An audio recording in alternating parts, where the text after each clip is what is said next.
Τέλος εποχής λοιπόν για τον Μπαουμπάμπη. Έκανε 134.000 χιλιόμετρα στα χέρια μου. Συνολικά και εγώ δεν ξέρω πόσα μπορεί να έχει. Όταν το αγόρασα ήταν διαλυμένος, δεν είχε κοντέρ. Σίγουρα έκανε πάνω από 200.000 χιλιόμετρα, αφού είναι και 24 ετών μηχανάκι. Από αυτά που έκανε στα χέρια μου, τα 134.000, τα 96.000 ήταν στην Αφρική, στις πιο δύσκολες συνθήκες και μάλιστα χωρίς να πάει ποτέ σε συνεργείο.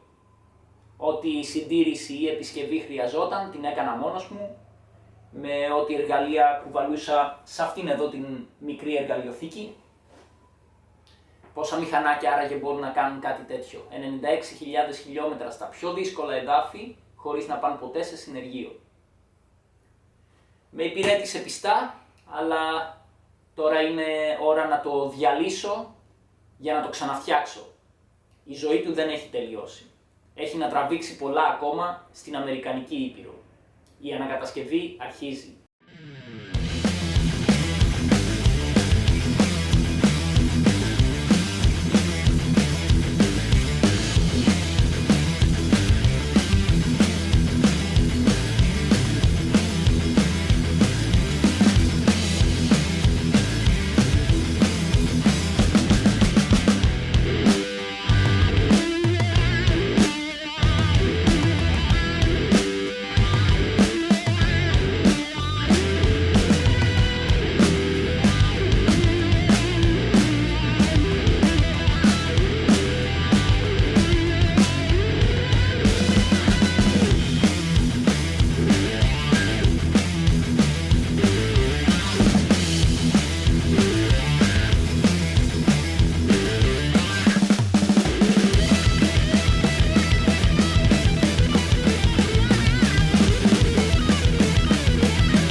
Λοιπόν, η Ηλία εντάξει μου φαίνεται, αφού δεν ακουμπάει και στο φίλτρο. Θα είναι καιρό, θα βγάλουμε την Αμερική. Κοίτα τώρα, αυτή η βάση εδώ είναι πολύ πιο ενισχυμένη την παλιά που είχες. Ναι, Πιάνει σάντουιτς όπως είχες πει. Τώρα εδώ πίσω, αφού δεν θα βρεις και ρόδα από μέσα στα... πετάγματα θα κάνει. Ναι, θα είναι δεν θα σίγουρα τερματίσει πουθενά. πολύ πιο ατοχής. Τώρα για τα υπόλοιπα, εντάξει, εσύ ξέρεις το ταξίδι, εσύ θα πεις τι πρέπει να αλλάξεις. Τέλεια, νομίζω είναι πολύ καλύτερα από όλες τις προηγούμενες φορές. Ο Κώστας εδώ πέρα, Why Not Cycles, έχει αναλάβει την ανακατασκευή των μοτοσυκλετών. Της μοτοσυκλέτας μάλλον. Δηλαδή το κομμάτι του σκελετού και κάνει πολύ καλύτερη δουλειά από οτιδήποτε είχα στα προηγούμενα ταξίδια. Θα τον βρείτε στο YouTube, Why Not Cycles. Ναι, Είναι το στο κανάλι. Facebook. Κάνει τρομερά βιντεάκια, θα δείτε απίστευτες πατέντες. Έχει φτιάξει ποδήλατο ηλεκτρικό από μοτέρ πλυντηρίου, έχει κάνει τρίκυκλο ποδήλατο με αναρτήσεις απίστευτες, μέχρι και beach buggy.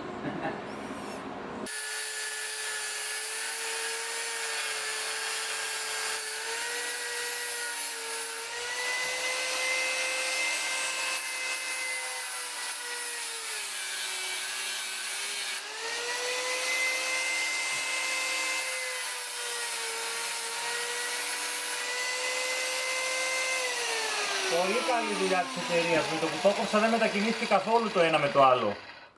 Honda XR. Αυτό, αν δεν ήταν καλά καλυμπραρισμένο την ώρα που το κολλούσανε, με το που θα το κόβα θα έκανε ένα τινγκ και θα πήγαινε το ένα με το άλλο λίγο, θα μετακινότανε. Αυτό τώρα το κόψα και δεν κουνήθηκε καθόλου, οπότε πολύ καλό. Εδώ πέρα στο μαρσπιέ του οδηγού ήταν κομμένο, είχε ούτως ή άλλως ένα σπάσιμο, αλλά εδώ πέρα ο Κώστας θα μας το κάνει καινούριο. Λοιπόν, τώρα θα σας δείξω τα απόκρυφα του κακτάκι. Εδώ πέρα κάτω από τα μαρσπιέ, είναι το χαμηλότερο σημείο του σκελετού και βρήκαμε αρκετή σκουριά. Οι σωλήνες εδώ ήταν σάπιες. Είναι κάτι συνηθισμένο αυτό σε μηχανάκια 25 ετίας. Εδώ ο Κώστας έβαλε Πέρα από το ότι αυτό εδώ είναι ανακατασκευασμένο κομμάτι. Δηλαδή, εδώ πέρα έκανε ολόκληρη κόλληση, δεν φαίνεται η δουλειά που έκανε γιατί την έκανε τόσο τέλεια, αλλά είναι τεράστια δουλειά. Αυτό το κομμάτι όλο το ξαναέχτισε. Οπότε έχουν φύγει οι σαπίλες. Πέρα από αυτό, έχει βάλει αυτή την ενίσχυση στα τρίγωνα που βοηθάν πάρα πολύ. Κάτι άλλο που υποφέρουν ειδικά τα συγκεκριμένα μηχανάκια είναι στο πλαγιοστάτη. Σπάει το κομμάτι εδώ γύρω γιατί όλο το βάρος έρχεται εδώ. Εδώ πέρα λοιπόν έκανε μια ενίσχυση στο πίσω μέρος του πλαγιοστάτη, εδώ πέρα, που αντισταθμίζει το βάρος αυτό. Έτσι και 10 χρόνια να μου πάρει το ταξίδι στην Αμερική, το μηχανάκι θα αντέχει. Ο Κώστας Σιμελίδης, αυτός εδώ ο μεγάλος εφευρέτης που βλέπετε, από το εργαστήριο χειροποίητων κατασκευών Why Not Cycles, είναι χορηγός της αποστολής μας στο Mad About Americas και έχει κάνει αυτές τις τρελές πατέντες. Καλά, βέβαια, σε σχέση με τις άλλες του πατέντες αυτό δεν είναι τίποτα. Έχει γίνει πολύ καλύτερη η κατασκευή από τις προηγούμενες φορές. Έχει κάνει ενισχύσεις ανάμεσα στο πλαίσιο και το υποπλαίσιο, αλλά αυτή τη φορά το υποπλαίσιο μπορεί να αφαιρείται. Έχει 2 λάμες, στη μέση είναι η σχάρα σάντουιτς, πίσω έχει αυτά τα πι ώστε να μην είναι εδώ πέρα ίσια, για να μην τερματίζει η ρόδα εκεί πάνω όταν πιέζεται το αμορτισέρ. Έχουν γίνει πολύ όμορφες κατασκευές και με τη βοήθειά του θα φτάσουμε μέχρι την Παταγωνία. Και χωρίς να κόψεις stand αυτή τη φορά. Ελπίζω. Πατέντα στο stand δεν δείξαμε. Στο stand έχει κάνει, έχετε δει το ελαττήριο του stand να μπαίνει σε ρουλεμάν. Είναι πατέντα του Κώστα. Εδώ πέρα πατάει σε ρουλεμάν και το ελαττήριο γυρνάει μαζί με το ρουλεμάν, ώστε να μην τρώγεται, όπως συμβαίνει σε όλα τα μηχανάκια, το σημείο αυτό που πατάει το ελαττήριο. Απίστευτος. Κώστας Σιμελίδης, Why Not Cycles. Καλά χιλιόμετρα. Ευχαριστούμε πολύ. Αυτή εδώ είναι η πλεξούδα από το εξάρ που είχα στην Αφρική. Έχει πολύ χώμα πάνω της, αλλά είναι ακόμα άψογη. Με όλα τις τα φυσάκια, με θερμοσυστελόμενα καλώδια, κολλήσεις με καλάι όπως την είχα φτιάξει. Τώρα θα δείτε πως μετά από ώρες δουλειάς θα την αναστήσω και θα γίνει και πάλι σαν καινούρια. Αλλάζω προληπτικά έναν μέχρι και τους ακροδέκτες. Τους βγάζω από τη φύσα τους και τους αλλάζω όλους. Μετά από 15 ώρες εργασίας, η πλεξούδα που είχα στην Αφρική ανακατασκευάστηκε και είναι έτοιμη να πάει και Αμερική. Καθαρίστηκε ενδελεχώς, αλλάχτηκαν αρκετές επαφές, ειδικά αυτές εδώ οι μεγάλες που είναι και οι πιο σημαντικές. Έχουν μονωθεί όλα προσεκτικά, βλέπετε χρησιμοποίησα παντού θερμοσυστελόμενα καλώδια. Από μέσα υπάρχει και μονωτική για στεγανοποίηση και προστασία από χώμα κυρίως και σκόνη, που όταν άνοιξα την πλεξούδα υπήρχε παντού. Τώρα είναι έτοιμη για να μπει στο μηχανάκι και να γίνουν οι τελευταίες τροποποιήσεις για τα αξεσουάρ που χρειάζομαι. Ήρθε η ώρα να κλείσω την πλεξούδα, να τα συμμαζέψω όλα αυτά τα καλώδια. Θα κάνω το ίδιο που έκανα και για την Αφρική και πέτυχε. Σαμπρέλα. Ειδικά η σαμπρέλα ποδηλάτου έχει την ιδανική διάμετρο. Έτσι κομμάτι-κομμάτι καλύπτω όλη την πλεξούδα από την αρχή μέχρι το τέλος με σαμπρέλα και προστατεύονται τα καλώδια άψογα. Δούλεψε στην Αφρική, θα δουλέψει και στην Αμερική.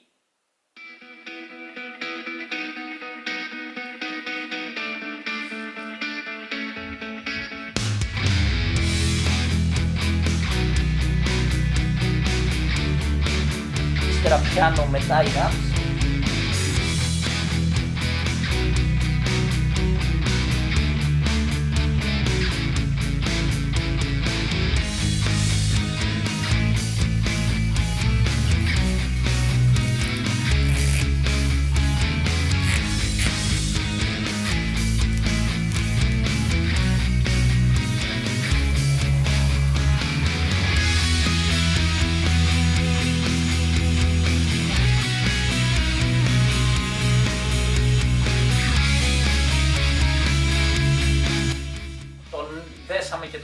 κινητήρα. Άλλαξα και τα ποινία καλού κακού για να είμαστε σίγουροι να πάω με φρέσκα. Αυτά είναι τα παλιά. Και έτσι ο κινητήρας είναι έτοιμος να μπει στο μηχανάκι.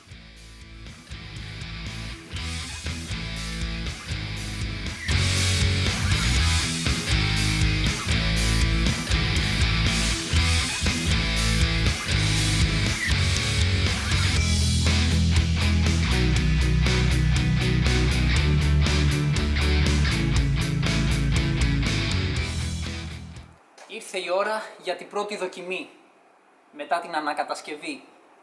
Να δούμε, θα δουλέψει ο κινητήρας, τα ηλεκτρολογικά θα είναι εντάξει, θα παίρνει μπρος. Πρώτη δοκιμή. Έχω κάνει ριζικές αλλαγές, οπότε τώρα θα δείξει. Οι διακόπτες μας είναι εντάξει, βενζίνη εντάξει, για να δούμε. Η μίζα γύρισε.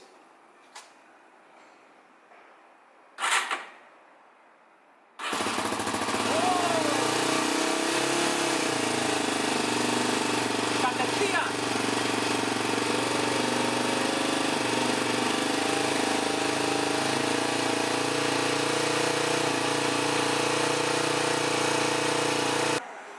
Έτοιμος λοιπόν ο κακτάκης μου. Βλέπετε ότι μοιάζει πολύ με τα Honda XR250 που πάντα είχα, ωστόσο τον έχω βελτιώσει λίγο ακόμα. Έχει γίνει ηλεκτροστατική βαφή στο χρώμα της ερήμου που πάντα μου αρέσει, όπως είχα και στις αλουμινένιες μου βαλίτσες στο προηγούμενο ταξίδι. Η μεγάλη διαφορά είναι ότι, όπως βλέπετε, αυτή τη φορά δεν έχω αλουμινένιες βαλίτσες. Θα έχω αυτό που πάντα ονειρευόμουν, μαλακά σαμάρια, όπως είχε η Χριστίνα στο δικό της XR στην Αφρική. Το μεγάλο πλεονέκτημα των βαλιτσών αλουμινίου είναι ότι κλειδώνουν. Και στα προηγούμενά μου ταξίδια αυτό ήταν απαραίτητο. Τώρα, εφόσον η Αγγελική θα ταξιδεύει στο Βανάκι, θα μπορώ να κλειδώνω εκεί τα πράγματά μου. Και αν χωριζόμαστε κάποιες μέρες, θα είναι επειδή εγώ κάνω κάποια πολύ δύσβατη διαδρομή και εκεί πέρα ούτως ή άλλως δεν χρειάζεται να κλειδώνω τίποτα όταν θα είμαι σε τόσο απομακρυσμένα μέρη. Και έτσι θα έχω μαλακά σαμάρια που είναι πολύ καλύτερα για σοβαρή εκτός δρόμου χρήση. Κατά τα άλλα, λίγο πολύ το μηχανάκι έχει ό,τι είχε και το προηγούμενο μου. Την αγαπημένη μου δεξαμενή νερού που μου είχε φτιάξει ο Βαγγέλης και ο αείμνηστος ο Φώτης από τα Τρίκαλα. Έχει 5 λίτρα χωρητικότητα, εργαλειοθήκη και ποδιά για τον κινητήρα, 3 σε 1 δηλαδή. Είναι από τις πατέντες που δούλεψα περισσότερο από κάθε άλλη. Κάθε μέρα το χρησιμοποιούσα γιατί ήταν η βρύση μου, 5 λίτρα νερό για να μαγειρεύω και να πλένομαι. Και έτσι κρατάω το μεγαλύτερο βάρος χαμηλά και μπροστά, για να αντισταθμίζεται το φορτίο που κουβαλάω πίσω. Έτσι μεταβάλλεται το κέντρο βάρους της μοτοσικλέτας όσο το δυνατόν λιγότερο. Μαρσπιέ έβαλα κάποια πολύ καλά που πάντα ονειρευόμουν, τις Pivot Pegs. Αυτά έχουν το ιδιαίτερο ότι ενώ είναι φαρδιά και είναι πολύ καλύτερα για εκτός δρόμου οδήγηση, παίρνουν και κλίση. Βλέπετε, κάνουν μπροστά και πίσω, οπότε με την πότα είναι πολύ πιο βολικά για να χειρίζομαι τους λευγέδες, ειδικά σε όρθια θέση οδήγησης. Εξάτμιση έβαλα πάλι μια καινούρια της Motosport, όπως είχα και στην Αφρική. Σέλα την έκανα πολύ πιο άνετη αυτή τη φορά. Πάντα ταξίδευα με μια σέλα που είχε απλώς λίγο πιο σκληρό σφουγγαράκι, αλλά εντάξει, σίγουρα δεν ήταν άνετη. Αυτή τη φορά δοκίμασα το gel και η σέλα έχει διαφορετικό σχήμα μάλιστα. Βλέπετε ότι πίσω φαρδένει. Μπροστά είναι στενή όπως και η εργοστασιακή, για να μην με ενοχλεί στην εκτός δρόμου οδήγηση. Να μπορώ να πατάω κάτω άνετα, να μπορώ να σφίγγω το ντεπόζιτο όταν οδηγώ όρθιος. Πίσω όμως, όταν οδηγώ ας πούμε στην άσφαλτο, μπορώ να κάθομαι λίγο πιο πίσω, είναι πιο φαρδιά και φυσικά και η Αγγελική όταν κάθεται πίσω θα είναι πιο άνετα. Έχω τους ίδιους προβολείς LED που είναι πανίσχυροι, δεν έχω κανένα παράπονο από αυτούς. Το ίδιο ψυγείο από XR400, ψυγείο λαδιού, που αποδείχθηκε ότι έχει αποτέλεσμα. Αναρτήσεις είναι ίδιες, από τον Τασούλη τις έκανε ένα καλό service, η Extra Products. White Power πίσω, σκληρότερα ελαττήρια μπροστά, όπως είχα πάντοτε σε όλα μου τα ταξίδια. Αυτή τη φορά έβαλα αναδιπλούμενους καθρέφτες, βλέπετε μπορούν να κλείνουν για να μπαίνει το μηχανάκι στο βανάκι. Επειδή το ύψος είναι οριακό, κλείνουν οι καθρέφτες για να χωράει. Εντάξει, πέρα από αυτό ίσως βοηθάει λίγο και στα κλαδιά να μην χτυπάνε. Το μεγάλο ντεπόζιτο εννοείται που πάντα είχα. Αυτό είναι το πιλωτήριό μου. Εδώ μπαίνει το κινητό, εδώ το GPS, εδώ είναι το πριζάκι μου. Έχω το ίδιο σύστημα λίπανσης της αλυσίδας, της Cobra που μπορείτε να βρείτε στο Motorade. Εδώ έχω το διακόπτη μου για τον ανεμιστήρα μπροστά από το ψυγείο λαδιού, όποτε θέλω να τον ανάβω. Αν είμαι ας πούμε σε έρημο, σε άμμο που το μηχανάκι πηγαίνει αργά αλλά ο κινητήρας λειτουργεί σε υψηλές στροφές, ή αν είμαι κάπου και κολλήσω στη κίνηση. Οπότε έχω όλα όσα μου χρειάζονται. Εκτός από τις εταιρείες που αναφέρθηκαν προηγουμένως, να ευχαριστήσω και τις υπόλοιπες που βοήθησαν στην ανακατασκευή της μοτοσικλέτας αυτής. Το Motorade μας παρέχει εξοπλισμό αναβάτη και μοτοσικλέτας.